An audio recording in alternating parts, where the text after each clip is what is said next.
Assalamualaikum warahmatullahi wabarakatuh. Kami dari kelompok 6, kelas Matematika 3A.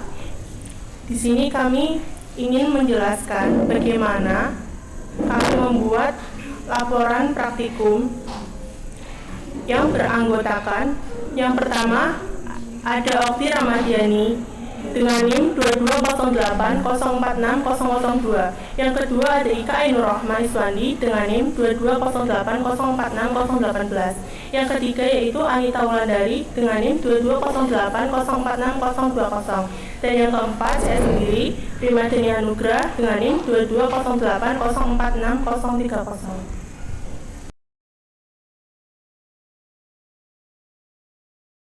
Assalamualaikum warahmatullahi wabarakatuh. Perkenalkan, nama saya Okti Ramadiani dengan NIM 22080460002. Di sini saya perwakilan dari kelompok 6 akan menjelaskan tentang tugas looping pada latihan praktikum 1 tentang pemrograman MATLAB. Nama programnya adalah Statement for bahasa pemrograman MATLAB. Skrip program yang tertera pada PDF ini. Ini skrip programnya sudah tertera pada soal. Di sini kita akan mengetahui apakah skrip program ini menghasilkan output seperti ini. Pada latihan praktikum 1 ini kita akan membuat simbol bintang dalam bentuk belah ketupat yang ada pada output ini. Kita akan mencoba skrip program ini pada aplikasi MATLAB. Apakah outputnya sama dengan yang tertera pada PDF tersebut? Kita langsung ke MATLAB. Ini adalah skrip program yang tertera pada PDF tersebut. Kita akan menjalankan. Nah, ini kan kita masukkan jumlah bintang 8 dan menghasilkan output bintang ini berbentuk belah ketupat. Jadi ini adalah sama dengan yang ada pada output ini. Setelah mengetahui program ini benar, kita akan masuk ke algoritma. Algoritma yang pertama adalah mulai. Yang kedua deklarasi variabel in, x, j. Yang ketiga masukkan angka. Algoritma yang keempat adalah proses. Algoritma yang kelima adalah lakukan menggunakan struktur for. Algoritma yang keenam adalah misalkan variabel x dengan nilai a. Di sini ada 3 proses. Proses yang pertama adalah lakukan perulangan b sebanyak 1 banding a. Step 1. Untuk c sebanyak 1 banding a. Kemudian tampilkan string atau bintang. Akhiri step 1. Step yang kedua adalah lakukan perulangan D sebanyak 1 banding B, kemudian tampilkan string, tampilkan bintang ini. Terus akhiri step 2. Step yang ketiga adalah lakukan perulangan E sebanyak 1 banding B min 1, kemudian tampilkan string atau bintang ini. Akhiri step 3. Cetak dengan garis miring N agar bintang tidak menyamping. Terus yang kedua adalah proses 2. Proses 2 ini definisikan dan lakukan perulangan B sebanyak 2 banding X. Step D, lakukan perulangan C sebanyak 2 banding B plus 1. Kemudian tampilkan string. Akhiri step 1. Step 2, lakukan perulangan D sebanyak 1 banding X min 1. Kemudian tampilkan string. Akhiri step 2. Step 3, lakukan perulangan E sebanyak 2 banding X min 1, kemudian tampilkan string atau bintang ini, tampilkan bintang, terus akhiri step 3. Selanjutnya adalah cetak garis miring N agar bintang yang muncul tidak menyamping.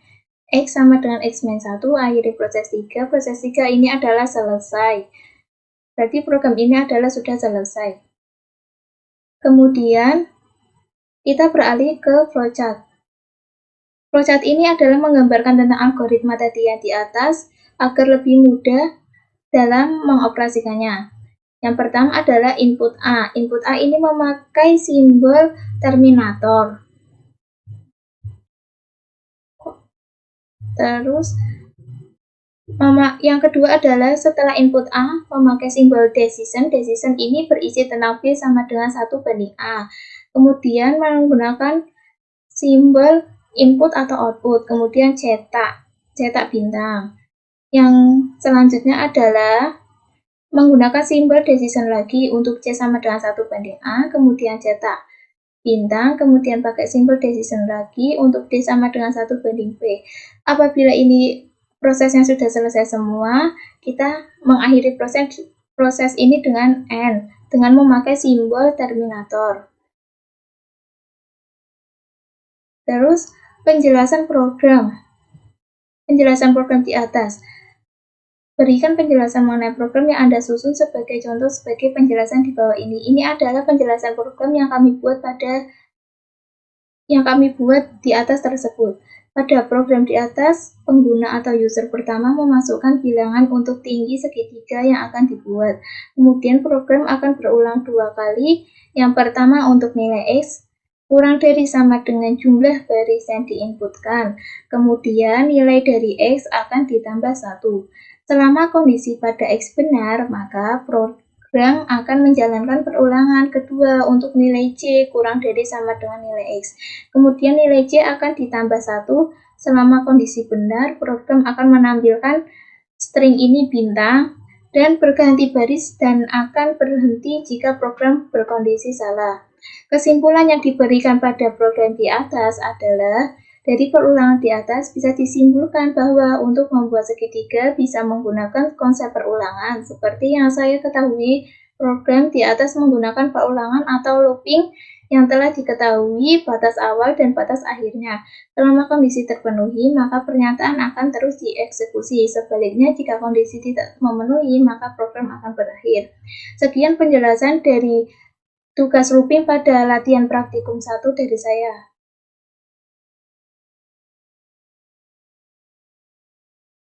Pada kali ini saya akan menjelaskan tentang latihan praktikum 2, di mana pada praktikum 2 ini kelompok kami mencari permasalahan sendiri, yaitu untuk statement while yang menggunakan bahasa pemrograman MATLAB. Nah, pada program kali ini meminta pengguna untuk memasukkan bilangan bulat positif, kemudian menggunakan perulangan while untuk menghitung faktorial dari bilangan tersebut. Perulangan akan berjalan dari 1 hingga n, dan pada setiap iterasi, nilai faktorial akan dikalikan dengan counter. Setelah perulangan selesai, program akan menampilkan hasil faktorial. Gimana algoritma ini? Yang pertama kita mulai. Nah, pada langkah kedua kita akan masukkan bilangan bulat positif. Kemudian langkah ketiga kita menginisialisasi nilai faktorial. Selanjutnya kita akan periksa apakah input data yang kita inputkan itu valid atau tidak dengan menggunakan struktur if else. Lalu kita hitung faktorialnya dengan menggunakan perulangan while. Lalu selesai. Ini merupakan program MATLAB-nya, script programnya. Akan kita coba dulu di MATLAB ya. Nah, di sini saya sudah salin tadi yang dari Word. Sekarang akan kita run. Nah, misalkan kita masukkan bilangan bulat positifnya itu 8. Faktorialnya itu 40.320. Ini tadi misal kita masukin bilangan positifnya itu 5. Nah, hasil faktorialnya berarti 120. Seperti itu. Ini ya outputnya ya tadi. Lalu kita akan ke flowchart. Ini kami telah membuat algoritmanya berserta dengan flowchart, di mana keduanya ini saling berhubungan. Jadi kita membuat flowchart juga harus sesuai dengan algoritma. Nah, pertama di sini kan algoritmanya itu kan mulai. Di sini kita pakai start atau pakai mulai juga bisa. Nah, ini simbol ini dinamakan dengan terminator simbol, di mana penggunaannya untuk permulaan atau untuk mengakhiri suatu program. Ini kan di start ada, terus ini juga di end juga ada, sama gitu, untuk memulai dan mengakhiri suatu program. Lalu pada simbol berikutnya ini ada simbol untuk kita mengoutput atau menginput, di mana pada algoritma ini yang kedua masukkan nilai bilangan bulat positif. Maka di sini kita input bilangan Z, di mana Z itu merupakan simbol untuk bilangan bulat positif gitu ya. Lalu kita menginisialisasi nilai faktorial. Nah, di sini saya menggunakan simbol preparation.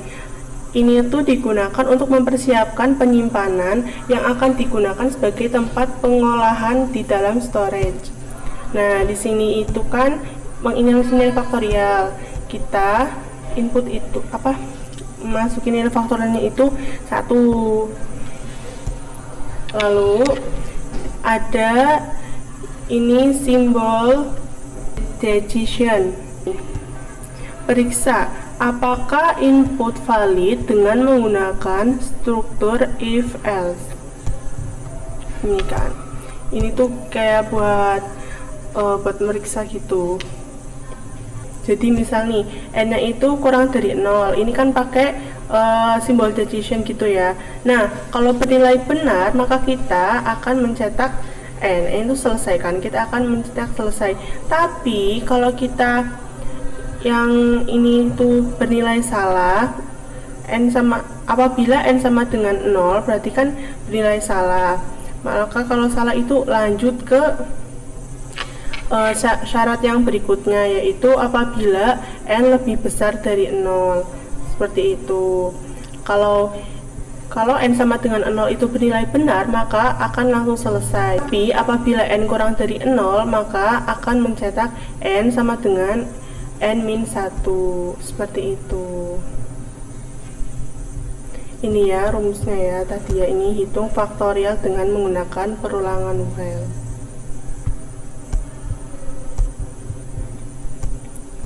Di sini dapat kita simpulkan bahwa untuk menghitung faktorial dari sebuah bilangan, faktorial dari suatu bilangan n dilambangkan sebagai n permutasi adalah hasil perkalian semua bilangan bulat dari 1 hingga n.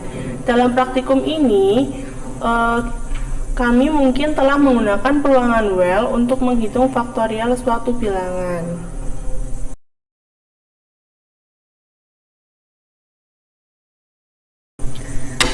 Baik, di sini saya akan menjelaskan tentang latihan 1.3, yang dimana latihan 1.3 ini terdapat 2 soal. Saya akan membahas terlebih dahulu untuk soal yang nomor 1, yaitu buatlah algoritma dan program untuk menghitung penjumlahan dan pengurangan 2 buah matriks yang berordo sama. Langsung saja, untuk pembahasannya terdapat pada lembar pengerjaan pada bagian nomor 1. Yang di sana terdapat nama program, yaitu algoritma penjumlahan, bahasa pemrograman MATLAB dengan strip program yang telah terlampir. Langsung saya copy paste, saya pindahkan ke program MATLAB.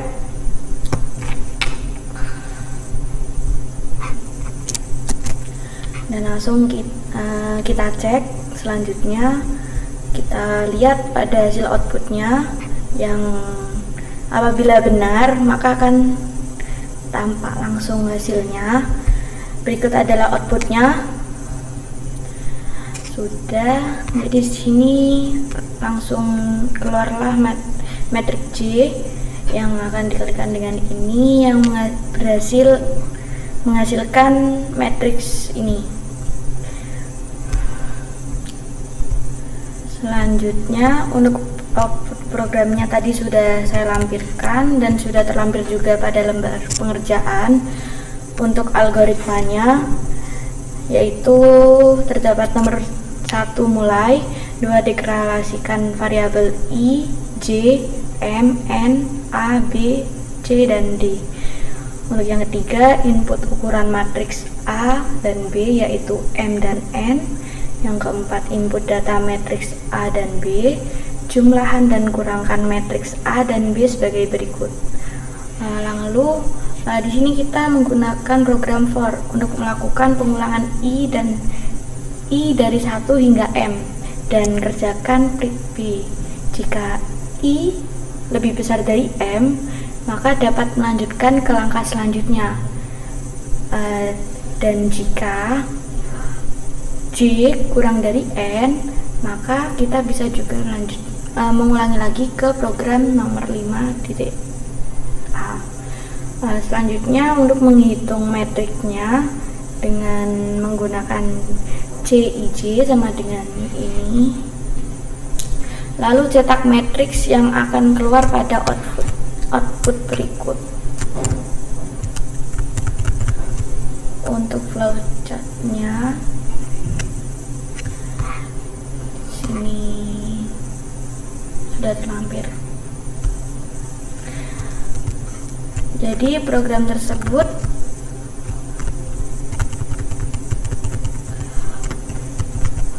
merupakan hasil penjumlahan atau pengurangan matriks yang akan menghasilkan matriks baru dengan jumlah yang sama seperti matriks asal. Setiap elemen matriks hasil adalah hasil penjumlahan atau pengurangan elemen yang sesuai dari matriks asal yang berordo sama. Kesimpulan dari program ini yaitu dapat membantu memahami cara melakukan operasi penjumlahan dan pengurangan matriks dengan menggunakan MATLAB. Program ini juga merupakan keterampilan yang penting dalam berbagai bidang seperti pada ilmu komputer, matematika, fisika, dan kimia dalam penerapannya.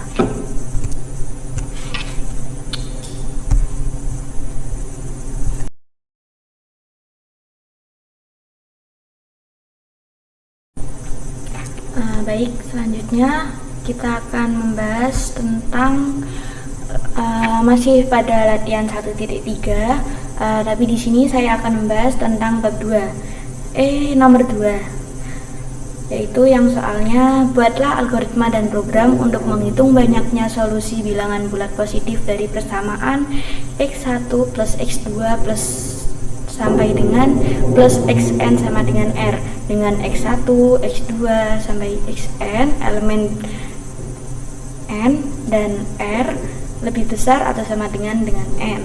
Baik, selanjutnya ya ini lembar pengerjaannya. Ini berikut adalah lembar pengerjaannya, yaitu terdapat nama program, algoritma menghitung banyaknya solusi bilangan, bahasa pemrograman kita tetap menggunakan MATLAB.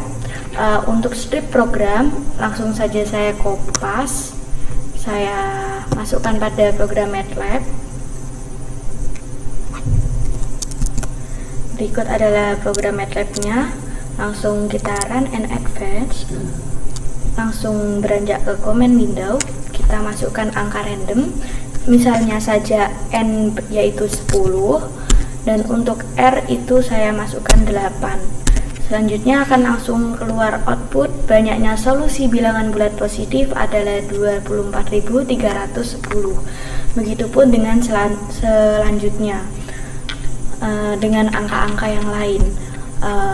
Baik, untuk output program sudah kami tempel di lembar pengerjaan. Untuk algoritma terdapat 6 langkah, yaitu yang pertama tentu saja kita mulai, yang kedua kita inputkan n dan r, jadi kita masukkan bilangan n dan bilangan r. Untuk langkah ketiga yaitu hitung nilai r plus n min 1, dan untuk langkah keempat yakni hitung nilai n min 1, jadi kedua langkah ini saling berhitung. Untuk langkah yang kelima yaitu menghitung nilai kombinasi dari n plus n min 1 dan n min 1 menggunakan rumus r plus n min 1, n min 1. Selanjutnya yaitu hasil dari langkah 3 adalah banyaknya solusi bilangan bulat positif dari persamaan x1 plus x2 plus sampai dengan xn sama dengan r, dengan x1, x2, n elemen bilangan n dan r lebih besar sama dengan n. Jika sudah bertemu dengan solusinya, maka algoritma ini selesai langkah-langkahnya. Untuk flowchartnya sendiri kita juga sudah melampirkan pada lembar kerja kita, yakni terdapat dari mulai input R N, lalu terdapat hitung R plus N min 1, hitung N plus 1, lalu selanjutnya ada menghitung rumus kombinasi. Setelah itu kita cetak hasil dan selesai. Penjelasan dari program tersebut adalah program di atas akan menghitung banyaknya solusi dari persamaan X1 plus X2 plus sampai dengan Xn sama dengan R, dengan X1, X2, Xn elemen bilangan N, dan R lebih besar sama dengan N. Kita dapat menjalankan program ini dengan memasukkan nilai R dan N sesuai dengan kebutuhan kita. Program ini menggunakan konsep dynamic programming untuk menghindari penghitungan berulang dan menghasilkan jumlah solusi yang lebih efisien. Kesimpulan dari program ini yakni dapat membantu kita memahami cara menghitung banyaknya solusi dari persamaan X1 plus X2 sampai dengan Xn sama dengan R dengan X1, X2, Xn elemen bilangan R dan R lebih besar sama dengan R dengan menggunakan program MATLAB. Ini adalah keterampilan yang penting dalam berbagai bidang seperti ilmu komputer, matematika, dan lainnya dalam pengaplikasian kehidupan sehari-hari.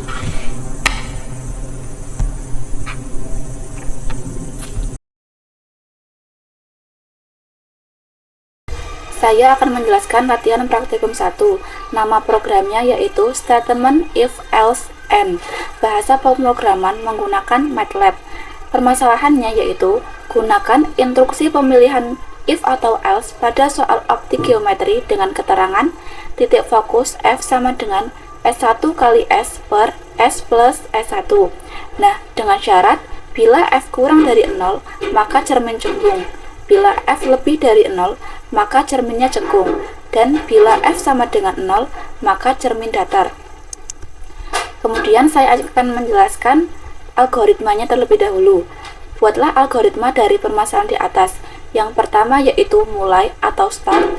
Yang kedua yaitu deklarasi dengan S sama S atau jarak benda adalah integer, S1 jarak bayangan integer. Kemudian masukkan nilai S dan S1.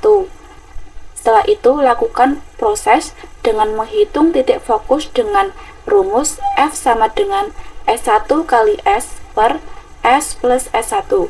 Kemudian lakukan pemilihan atau decision dengan syarat jika F kurang dari 0, maka akan tercetak bahwa titik fokus merupakan cermin cembung. Jika F lebih dari 0, maka akan tercetak bahwa titik fokus merupakan cermin cekung. Dan jika F sama dengan 0, maka akan tercetak bahwa titik fokus merupakan cermin datar. Kemudian selesai. Kemudian untuk skrip programnya dilakukan di aplikasi MATLAB, yaitu dengan memberikan judul program optik geometri dengan statement if else and. Yang pertama input. S merupakan jarak benda, berarti input S. Kemudian input S1 yang merupakan jarak bayangan. Kemudian lakukan proses dengan F sama dengan S1 kali S per S plus S1. Setelah itu, lakukan pemilihan atau decision dengan if F kurang dari 0, cetak menggunakan fprintf bahwa titik fokus merupakan cermin cembung. Kemudian else if F lebih dari 0, cetak menggunakan fprintf titik fokus merupakan cermin cekung. Kemudian else fprintf titik fokus merupakan cermin datar. And kemudian kita run. Misal masukkan jarak bendanya adalah 7, kemudian jarak bayangannya adalah 6, maka mendapatkan hasil bahwa titik fokus merupakan cermin cekung karena nilai F lebih dari 0. Untuk flowchart dari program optik geometri di atas, yaitu yang pertama adalah simbol terminator. Simbol ini digunakan untuk memulai suatu program. Kemudian simbol input atau output dengan menginputkan S dan S1. Kemudian lakukan pemrosesan F sama dengan S1 kali S per S plus S1. Kemudian ini simbol decision. Jika F kurang dari 0, maka akan tercetak cermin cembung. Kemudian N. Jika syarat ini tidak memenuhi, maka akan ke F lebih dari ke pemilihan selanjutnya, yaitu F lebih dari 0. Jika terpenuhi, maka akan tercetak cermin cekung. Kemudian N. Jika f lebih dari 0 ini tidak terpenuhi juga, maka akan melakukan pemilihan f sama dengan 0. Kemudian akan tercetak cermin datar. Kemudian n. Kemudian untuk penjelasan program dengan instruksi pemilihan if else n, yaitu dalam program ini kita harus memasukkan nilai jarak benda yang disimbolkan S dan jarak bayangan yang disimbolkan S1. Setelah itu lakukan pemrosesan dengan rumus titik fokus F sama dengan S1 kali S per S plus 1. Selanjutnya, program ini melakukan pemilihan jenis cermin menggunakan instruksi if else. Jika nilai F kurang dari 0, maka program akan menganggap cermin tersebut adalah cembung. Jika nilai F lebih dari 0, maka program akan menganggap cermin tersebut adalah cermin cekung. Dan jika nilai F sama dengan 0, maka program akan menganggap cermin tersebut adalah cermin datar. Kemudian program akan menampilkan hasil jenis cermin menggunakan fungsi fprintf. Dengan menjalankan program tersebut, Anda akan mendapatkan output berupa jenis cermin yang sesuai dengan nilai F yang dimasukkan ke dalam rumus F. Nah, kemudian kesimpulannya, program ini membantu kita dalam melakukan pengecekan titik fokus, yaitu apakah titik fokus tersebut cembung, cekung, atau datar dengan menggunakan statement if else.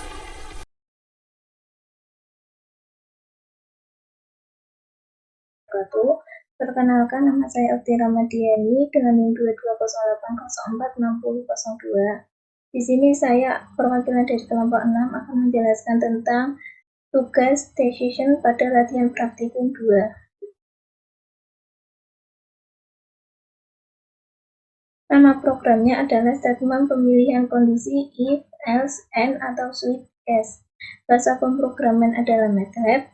Permasalahannya adalah gunakan instruksi pemilihan tersebut if atau else pada soal percepatan dengan keterangan percepatan dirumuskan dengan A sama dengan VT min V0 dibagi dengan T. Dengan ketentuan ada 3. Yang pertama adalah bila A kurang dari 0 maka benda diperlambat. Yang kedua adalah bila A lebih dari 0 maka benda dipercepat. Dan yang ketiga adalah bila A sama dengan 0 maka benda diam. Di sini kita akan mencoba tentang script program. Script program pada permasalahan di atas adalah seperti pada tampilan berikut ini. Kita langsung ke MATLAB-nya.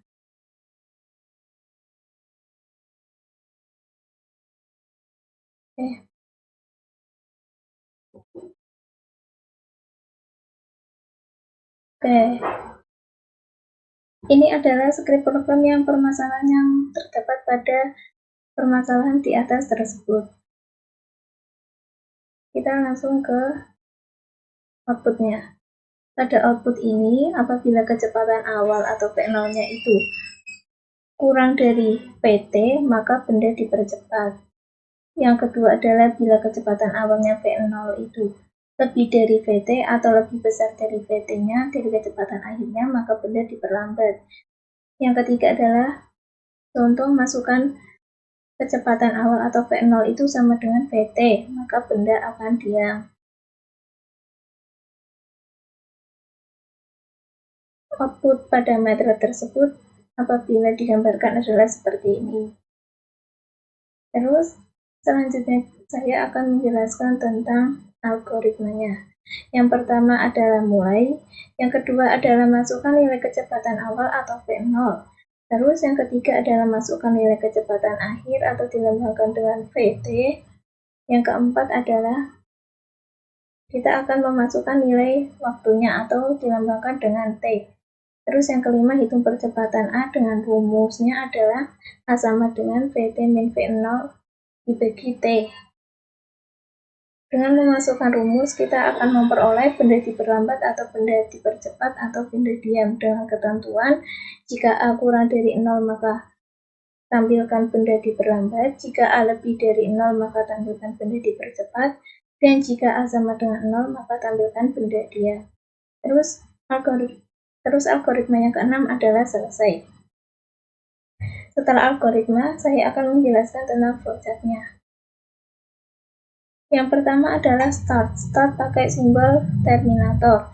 Terus yang kedua adalah pakai simbol input atau output dengan yang pertama adalah memasukkan nilai awal atau V0-nya dulu, yang kedua adalah memasukkan nilai akhir atau VT, dan yang ketiga adalah memasukkan waktunya atau dilambangkan dengan T. Kemudian dihitung dengan rumus A sama dengan VT min V0 dibagi dengan T.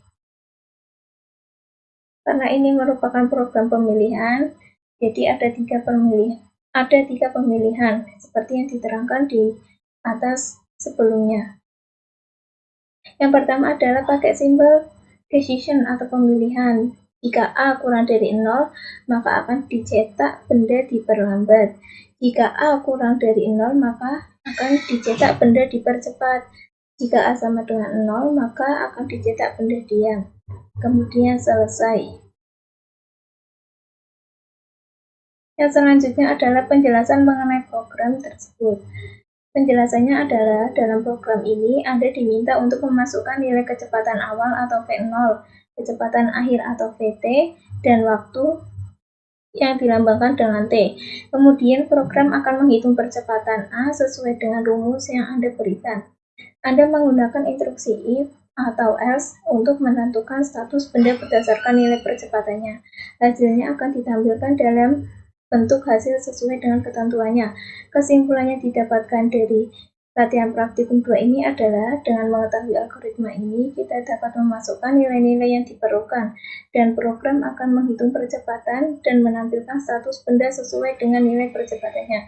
Sekian dan terima kasih. Wassalamualaikum warahmatullahi wabarakatuh.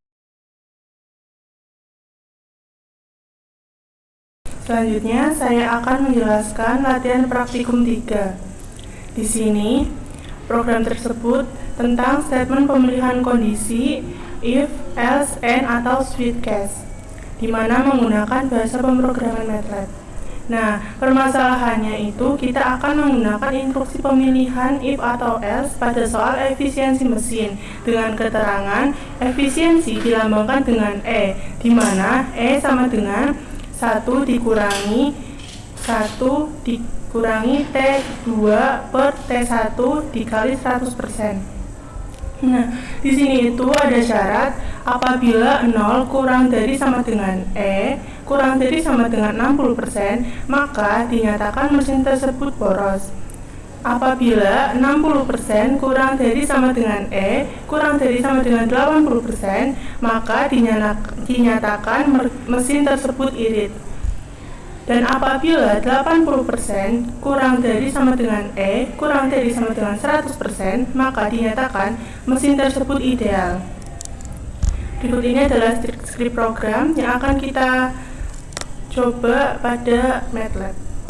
Ini sudah saya taruh skrip program tersebut pada MATLAB. Sekarang kita akan melihat outputnya di command window. Kita coba masukkan nilai efisiensi yang dilambangkan dengan E dalam persentase, kita masukkan dalam angka 55%. Nah, di sini menunjukkan bahwa mesin tersebut boros karena sesuai dengan 3 syarat yang tadi. Sekarang kita lanjut ke algoritma. Pertama, kita mulai. Lalu yang kedua, kita akan memasukkan nilai efisiensi yang dilambangkan dengan E dalam persen. Yang ketiga, kita akan periksa apakah nilai efisiensi yang dilambangkan dengan E berada dalam rentang yang valid antara 0% dan 100%. Nah, jika iya, kita akan melanjutkan ke langkah 4. Akan tetapi, jika tidak, kita akan menampilkan pada kesalahan, masukkan nilai efisiensi yang valid antara 0 dan 100%, lalu akhiri program. Pada langkah keempat, kita akan gunakan instruksi pemilihan if atau else untuk menentukan kategori efisiensi mesin berdasarkan nilai efisiensi yang dilambangkan oleh E. Sebagaimana syarat ketiga tadi, jika 0 kurang dari sama dengan E kurang dari sama dengan 60%, maka mesin dianggap boros. Yang kedua, jika 60% kurang dari sama dengan E kurang dari sama dengan 80%, maka mesin dianggap irit. Dan yang ketiga, jika 80% kurang dari sama dengan E kurang dari sama dengan 100%, maka mesin dianggap ideal. Yang kelima, tampilkan hasil kategori efisiensi mesin dalam bentuk pesan. Lalu yang keenam yaitu selesai. Selanjutnya kita akan bahas ke flowchart. Seperti biasa, flowchart dengan algoritma pasti akan berhubungan. Pertama itu kita memakai simbol terminator, yang mana simbol ini digunakan untuk permulaan dan untuk mengakhiri suatu program. Lalu kita akan menggunakan simbol input atau output. Di sini kami mengoutputkan nilai efisiensi. Lalu kita akan menggunakan tombol decision, di mana fungsi dari tombol decision ini untuk pemilihan proses berdasarkan kondisi yang ada, yaitu 0% sampai 100%. Setelah itu kita akan kembali lagi ke simbol input, yang mana fungsinya untuk menginputkan. Di sini kita akan menginput nilai efisiensi yang valid. Nah, antara 0% dan 100%. Kemudian di sini kita akan memakai decision lagi. Ini ketiga syarat yang tadi yang telah disebutkan. Apabila 0 kurang dari sama dengan E kurang dari sama dengan 60%, maka kita akan mencetak boros. Dan apabila 60% kurang dari sama dengan E kurang dari 80%, kita akan mencetak di sini outputnya yaitu irit. Lalu yang terakhir, syarat yang terakhir, 80% kurang dari sama dengan E kurang dari sama dengan 100%, kita akan mencetak output ideal. Lalu kita akan menampilkan hasil, lalu selesai. Jika yang kita input itu di luar ini, maka kita langsung akan menampilkan hasil lalu selesai, seperti itu. Nah, penjelasan program ini kita diminta untuk memasukkan nilai efisiensi yang dilambangkan dengan E dalam persen. Kemudian, program menggunakan instruksi if atau else untuk menentukan kategori efisiensi mesin berdasarkan nilai yang dimasukkan. Hasilnya akan ditampilkan dalam bentuk pesan. Pastikan nilai efisiensi yang dimasukkan benda dalam rentang yang valid antara 0% dan 100%. Dalam kesimpulan program ini, kita dapat memasukkan nilai efisiensi mesin dan program akan menentukan kategori efisiensi mesin dan menampilkan hasilnya. Pastikan nilai efisiensi yang dimasukkan berada dalam rentang yang valid antara 0% dan 100%.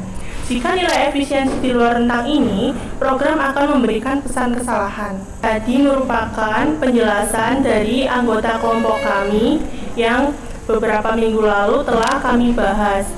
Kurang dan lebihnya kami mengucapkan terima kasih. Mohon maaf apabila terdapat banyak kekurangan karena anggota dari kelompok kami juga sama-sama masih belajar. Saya juga mengucapkan terima kasih kepada Bu Ariska. Kami ucapkan wassalamualaikum warahmatullahi wabarakatuh.